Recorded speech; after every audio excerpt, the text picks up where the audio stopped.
So, ayan guys, day off natin ngayon. Ngayon ay Sunday. So, magkasabay kami ni Sis Mercy. Ayan, napadaan muna kami dyan sa may daanan. Nagtitinda sila ng raffle, si Kabayan. So, napabili kami ng 10 dirhams kasi mananalo daw ng 100 dirhams or 50,000 dirhams. Ayan, tapos na kami mag-fill up. So, ayan, ilalaglag na namin para sa raffle. So, pumunta kami ng church guys kasi magpapasalamat muna tayo sa mga blessings.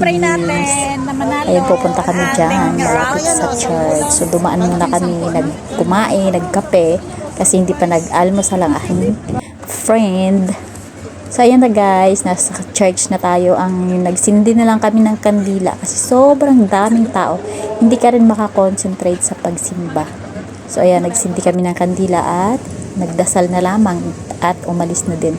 So, ayun guys, sumakay na kami ng metro papuntang IBN Batuta kasi nandun yung aming friend na naghihintay sa amin dahil ini-meet up namin doon. So, ayan, nakaupo na tayo sa may metro station, metro train, yan. Kaya naglipat tayo ng pwesto para makapag-video. Alam mo na. So, habang naglalakad kami guys, wala kaming upuan. Ang pagod. Napakalayo pa ng aming pinanggalingan. So, sobrang napagod kami sa aming biyahe for today.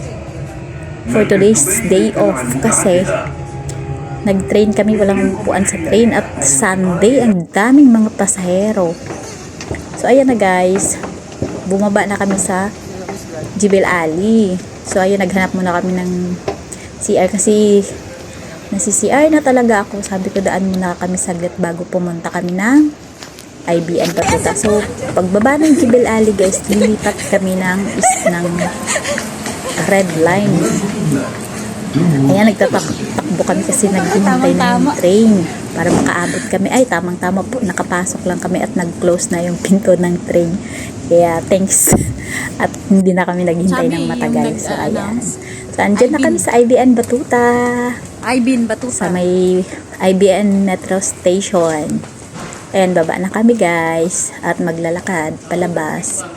Dahil lilipat kami sa IBN Batuta Mall. So, ayan yung entrance galing ng Metro Station.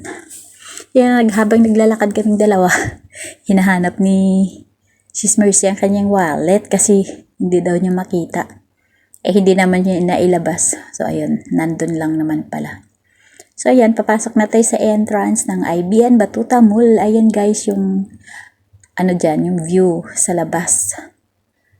Ayan, pagpasok namin ay food court na kaagad pag-akyat ng second floor. Kaya hindi na kami nahirapan. So, andyan na pala yung aming friend naghihintay. Pero kumain na din sila kaya kami na lang dalawa nag-order ng aming pagkain para mag-lunch. So, ayan, habang nakatayo siya, tinutok ko na naman ang video. Ayan, paakyat na tayo guys sa second floor. So, dyan guys sa second floor yung galing ng metro station ay food court agad. Sa second floor, nandyan yung Jollibee, may KFC dyan, may McDonald's. So, dyan. Tapos, mayroon din dyan brand for less. So, ayan. Magandang gumala dyan, guys. Malapit sa metro station. So, ayan. Hinanap na namin yung aming friend. So, nandun pala sila nakaupo sa gitna. So, ako habang naghahanap kami sa kanya, ay nagbibideo-video muna ako. Alam niyo na, addict sa reels, charot. Ayan guys, hinahanap namin yung aming friend. So yan yung pinipicturean ko yung mga dyan, yung mga kainan. So ayan, tapos na kaming kumain guys at nag-selfie muna kami. Isang selfie lang kami kasi ang tipid. Hindi sila mahilig, charot. Ayan, tapos bumaba na kami sa Carrefour at dumaan muna kami sa may isdaan guys. Tumingin muna ako ng isda kasi parang gusto kong bumili ng bangus. Ayan. At ako'y umakyat. Walang nagtitinda. Ayan walang si Jul, assistant. Kaya gusto ayan. Gusto bumili ng isda. Ano yan, ako na lang ang naglagay.